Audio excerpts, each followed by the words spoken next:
अभिजीत वर्मा और आप इस समय हमारे साथ जुड़ने जा रहे हैं हरियाणा ज्ञान विज्ञान समिति, जी हाँ, जिसका आज जो है 11वां राज्य सम्मेलन जो है शुरू हो चुका है, लेकिन आज जो है उसका दूसरा दिन यहाँ पर हो चुका है और जो है 3 दिवसीय ये कार्यक्रम यहाँ पर चलने वाला है, जो आज दूसरा दिन है। हमारे साथ जो है कुछ डेलीगेट्स यहाँ पर जुड़े हैं, कुछ राज्य सत्र है जो हमारे पदाधिकारी हैं वह जुड़ने जा रहे हैं और जो हमारे ऑल इंडिया से भी आए हुए हैं वह भी यहाँ जुड़ने जा रहे हैं और जो दूसरे डेलीगेट्स हैं वह भी जुड़ने जा रहे हैं। साथ ही साथ अगर तो बात करूँ मैं तो हमारी मातृशक्ति भी जो है यहाँ पर जुड़ी हुई है, उनको भी जानकारी लेना चाहेंगे और ये साथ ही जो है बहुत सारे ऐसे कार्यकर्ता हैं जो हमारे पुराने परिचित, उनसे जानकारी लेने का प्रयास करेंगे। क्या कुछ कहना चाहेंगे, आप क्या कहना चाहेंगे आज जो यहाँ ये दूसरा दिन है ज्ञान विज्ञान समिति का? ज्ञान विज्ञान समिति जो है समाज सुधार के कामों को लेकर लगातार जो है हरियाणा में काम कर रही है।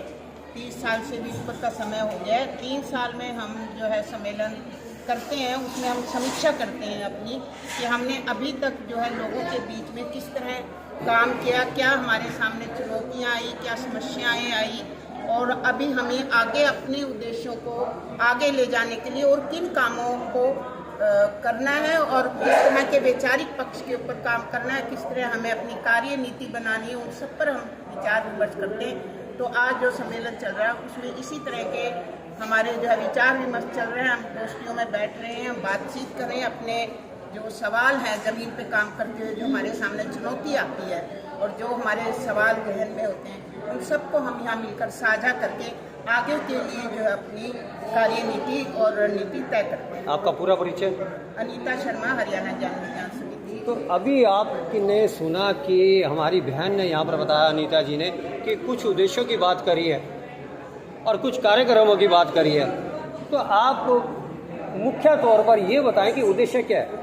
हरियाणा ज्ञान विज्ञान समिति का मुख्य उद्देश्य है वैज्ञानिक मानसिकता स्थापित करनी, सामाजिक न्याय की प्राप्ति करनी और महिला और पुरुषों के लिए दोनों के लिए बराबर के लिए काम करना। समाज में जब तक वैज्ञानिक मानसिकता नहीं होगी, अंधविश्वास फैलता रहेगा। हम आस्था के विरोधी नहीं हैं, अंधविश्वास रहेगा तब तक भारत विकसित देश नहीं बन सकता। हमें तरक्की के साथ बात करके, विज्ञान को साथ में लेके, जो हमारे प्रथम प्रधानमंत्री नेहरू जी का भी दृष्टिकोण था और हमारे संविधान के अनुच्छेद 51A में भी ये कहा गया है कि हमें वैज्ञानिक मानसिकता के साथ देश का विकास करना है। वैज्ञानिक मानसिकता होगी तो एक सभ्य समाज बनेगा, बराबरी पे आधारित समाज बनेगा, साथ में सामाजिक न्याय की प्राप्ति हुई, गरीब और अमीर, महिला और पुरुष सारे के सारे बराबर होंगे। ये हमारा उद्देश्य है। तो आप अपना परिचय? मेरा नाम नंदकिशोर है, मैं राज्य को शामिल। सर, अभी जो है इन्होंने ये बताया तर्क शब्द इन्होंने इस्तेमाल किया, क्योंकि जहाँ ज्ञान की बात आती है तो वहाँ तर्क भी होता है और तर्क जो है तर्क, वितर्क और कुतर्क, ये 3 तरह के शब्द जो है जहाँ तक मैंने पढ़े और मेरे सीनियर ने सिखाए। तो आप तर्क के बारे में क्या कहेंगे, क्या तर्क को लेकर के यहाँ चल रहे हैं? ऐसा है जी, हमारा जो विज्ञान का मूवमेंट है वो ये कहता है कि किसी भी बात को इसलिए ना मानो कि वो बड़े लोग कह रहे हैं, या किसी भी बात को इसलिए ना मानो कि वो पुस्तकों में लिखे हो। हर बात पर सवाल उठाएं, ये ऐसा क्यों हो रहा है, ऐसा कैसे हो सकता है, ये हम सिखाते हैं। और तर्क के आधार पर विज्ञान की दृष्टि से जो कसौटी पर खरी बात उतरती है उसको समाज में लेके जाते हैं हम लोग। खासकर हम लोग शिक्षा के क्षेत्र में, स्वास्थ्य के क्षेत्र में, कृषि के क्षेत्र में काम कर रहे हैं। शिक्षा के क्षेत्र में हमने एक अल्टरनेटिव शिक्षा नीति बनाई है जो जनता पर आधारित है।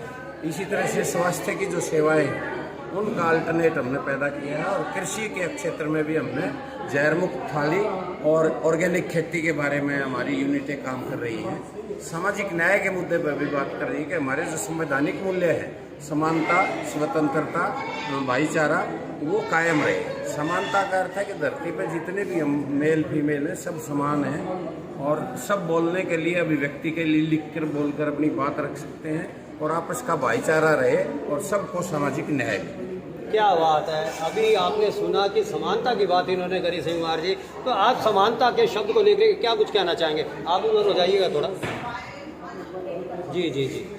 समानता का मतलब है तमाम के तमाम सिस्टम को, चाहे महिला हो चाहे वो पुरुष हो, तमाम के तमाम लोगों को, चाहे दलित है चाहे और कमजोर वर्ग के लोग हैं, उन तमाम के तमाम लोगों को मतलब एक बराबरी की दृष्टि से देखा जाना चाहिए। परंतु हमारे देश में दिखाई क्या देता है कि यहाँ ना या तो पैसे वाले को देखा जाता है अपने तरीके से, या फिर दूसरे तरीके से जो हम देख रहे हैं मतलब जो गरीब आदमी है, जो दबा कुचला जो हमारा समाज है, उसको समाज के अंदर वो सम्मान नहीं मिल पा रहा आज तक भी। मतलब देश को आज़ाद हुए 1947 से है और 2026 आ गया, उसके बाद भी मतलब आज वो सम्मान मतलब दलित लोगों को यहाँ पर नहीं मिल पाया, जिसके वो हकदार थे। जो बाबा साहब भीमराव अम्बेडकर ने जो लगातार प्रयास किए, उनके साथ मतलब लगातार उनके लिए काम किया, संविधान बनाया, उसके अंदर मतलब बाकायदा से एक कॉन्स्टिट्यूशन के अंदर मतलब एक सिस्टम बनाया उन्होंने। परंतु वो सारे का सारा जो सिस्टम आज दिखाई देता है ना, जिस हम समानता की आज बात करते हैं, मतलब कहने को समानता का नाम जरूर है, परंतु लोगों को एक्चुअल रूप में आज तक समानता वो नहीं मिल पाई। और उस समानता के लिए लगातार ये इस तरीके के जो संगठन हमारे ज्ञान विज्ञान समिति के जो लोग हैं, वो उसको साइंटिफिक तरीके से लेकर लोगों के बीच में आ रहे हैं। बाकायदा से उसका प्रचार है, प्रसार है, और हमारा भी लगातार ये प्रयास है कि तमाम के तमाम जो लोग हैं, चाहे दलित है, चाहे वो दबा कुचला, हर तरीके का मतलब जो लोग हैं, संवैधानिक तरीके से सबको उचित दृष्टि से देखा जाना चाहिए। उसके समाज के अंदर बैठने की, सुनने की, खाने की, पीने की तमाम तरीके की स्वतंत्रता है, बोलने की तमाम तरीके की स्वतंत्रता उसको मिलनी चाहिए। जिन लोगों को मतलब आज तक वो सम्मान नहीं मिला, भविष्य में भी मतलब इस संगठन का ये लगातार प्रयास है कि उन लोगों को वो सम्मान मिले। तो ये हमारे साथ जुड़े थे, आपने भिन्न भिन्न वक्ताओं की जो है यहाँ पर बात को सुना। और इस समय हमारे साथ जो है ऑल इंडिया की जो हमारी समिति की पदाधिकारी है आशा मिश्रा जी। जी हाँ, यहाँ आप देख सकते हैं कि यही वह एक व्यक्तित्व ऐसा है कि जिसके बारे में जो है हमें बताने की ज़्यादा जरूरत नहीं है। अगर जो आप स्क्रीन पर देख रही हैं तो स्वयं आप पता लगा सकते हैं कि चेहरे पे जब ओज होता है, आंखों में तेज होता है, तो स्वयं में जो है वाणी से उनके जब माँ सरस्वती के शब्द निकलते हैं, तो वही हम आपको सुनवाने जा रहे हैं। बहन जी, आपका स्वागत है हमारे चैनल में। आप क्या कुछ कहना चाहेंगे? सर्वप्रथम हम आपसे पूछना चाहेंगे कि ज्ञान विज्ञान साथ ही जो है तर्क आता है, और तर्कशील सोसाइटी भी यहाँ पर बनी हुई है। तो तर्कशील सोसाइटी और ज्ञान विज्ञान की जो समिति है, इनके कार्यशैली में क्या कुछ अंतर है? शुक्रिया साथी। देखिए, दोनों में अंतर है, अब वो समानता है दोनों चीज़ें। अंतर ये है, हमारा जो ज्ञान विज्ञान मूवमेंट है, वो अब जितने सारे हमारे साथियों ने बात कही है, वो 3 तरीके से करें।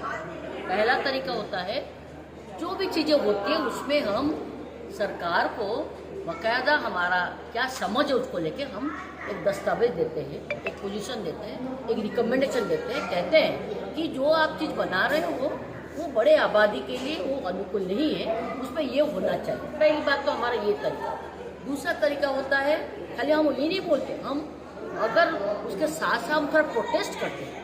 बाकी सब तक्षशिला सोसाइटी और भी संगठनों को लेके जो हमारे साथ सहमत होते हैं, उनको लेके हम प्रोटेस्ट भी करते हैं। हमको सड़क पे जाते हैं, हम रैली करते हैं। और तीसरा, खाली हम बोलते नहीं हैं, हम अल्टरनेट भी बताते हैं, जो हमारे साथी ने बताया अल्टरनेट। अगर ये नहीं तो क्या हो सकता है, ये हम अल्टरनेट बताते हैं। इस तरीके से हमने पिछले 30-35 वर्षों से काम किया। आज जो ये 2-3 दिन का सम्मेलन है, ये 3 दिन के सम्मेलन में लगभग 15 जिलों से 200 डेलीगेट हैं। और शुरुआत में जो हमारा प्रोग्राम था, ओपन उद्घाटन सत्र था, लगभग 600 लोग पूरा उसमें शामिल थे। तो ये क्यों थे? ये इसलिए थे कि यहाँ पर आए हैं क्योंकि पिछले 3 वर्ष में अपने अपने जिलों में काम करते हुए यहाँ आए। देखिए, मैं बहुत अपने आप को, और हम सभी अपने आप को गर्व महसूस करते हैं, हम इस दुनिया में आए और इस संगठन में जुड़े हैं, जिससे हमको एक मौका मिलता है लोगों के साथ काम करना और थोड़ा परिवर्तन लाना। ये हमको मौका मिलता है शायद, और ये मौका अगर हम यहाँ नहीं होते नहीं हो सकता है। और ये बता दे कि इतनी सिविल सोसाइटी बहुत लोग काम करते हैं। ये बता दे कि अपने पैसे से 200 लोग आना, और ये कोई परियोजना नहीं सरकार की, ये सारे लोगों से कलेक्शन करके ये 3 दिन का सम्मेलन करना और साल भर कई कार्यक्रम करना, तो ये कोई आसान बात नहीं है। क्यों लोग हमको सपोर्ट करते हैं? क्योंकि लोग जानते हैं कि हम लोगों के लिए काम करते हैं। चाहे वो खेती और मजदूर हो, वो 5 रुपया देता है, 5 रुपया देता है, चाहे बड़ा साथी हो जो अपनी हैसियत के हिसाब से आपको 20,000 देता है। ये पूरा खर्चा लोगों की मदद से हुआ है। तो हम लोगों के लिए है, लोगों के साथ है, और हम लोगों के लिए हम एक बेहतर दुनिया बनाने की जरूर प्रयास करते रहे हैं, और कई उदाहरण भी हमने बनाया है। तो अंत में मैं एक बात बता रही हूँ, आने वाले समय में हम एक बड़ा कैंपेन करने जा रहे हैं, जिसको कहते हैं जो है उससे बेहतर चाहिए भारत, भविष्य की भारत। जो है उससे बेहतर चाहिए भविष्य की भारत, फ्यूचर ऑफ इंडिया।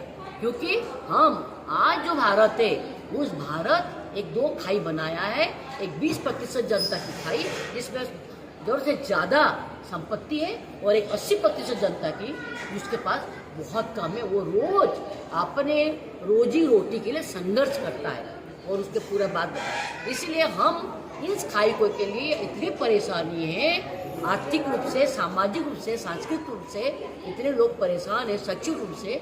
इसीलिए हमने सोचा कि भारत की जनता क्या चाहती है, इसलिए हम एक कैंपेन 1 मई 2026 से लेके 1 मई 2027 को लेके पूरा देश में 26 राज्यों में ये कैंपेन कर रहे हैं। इस कैंपेन से हम न केवल अपनी बात को करेंगे, हम गांव तक जा रहे हैं, लोगों से समझने की कोशिश कर रहे हैं कि ये स्थिति है तो वो क्या चाहते हैं। तो इसलिए भविष्य के भारत मतलब होता है आज के भारत का आंकलन करना, लोगों से साझा करना और लोगों के सुझाव लेके आगे की भारत क्या हो सकता है उसके बारे में बात करना। और हम आगे की भारत जरूर हम सब संगठनों के साथ मिलकर तय करेंगे। उसमें हम कई तरीके से इस कार्यक्रम को आगे बढ़ाएंगे।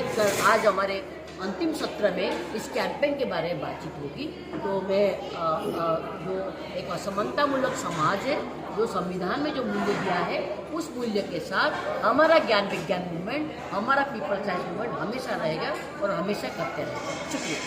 तो ये आपने यहाँ बहुत विद्युतापूर्ण जो है इन्होंने अपनी बात को रखा, अपने विचारों को यहाँ पर रखा। और जो बात इन्होंने बताई कि 1 मई 2026 से लेकर के 27 तक यानी कि 1 वर्ष के अंदर इन्होंने सभी आंकलन करना है और जो वर्तमान का भारत है और उस समय उसको और बेहतर कैसे बनाया जा सकता है, इस मुहिम को लेकर के इन्होंने ये बात यहाँ पर रखी। और साथ ही साथ जो है अन्य साथियों ने जो इनके यहाँ पर 3 बिंदुओं के ऊपर चर्चा करी थी, उन 3 बिंदुओं का भी जो है इन्होंने विस्तार पूर्वक यहाँ पर हमें बताया। फिलहाल जो है हमारी शुभकामनाएं समिति के सभी सदस्यों को और सभी इनके कार्यकर्ताओं को। और फिलहाल करनाल से अपनी सहयोगी नीतिका के साथ इंद्रजीत वर्मा की रिपोर्ट।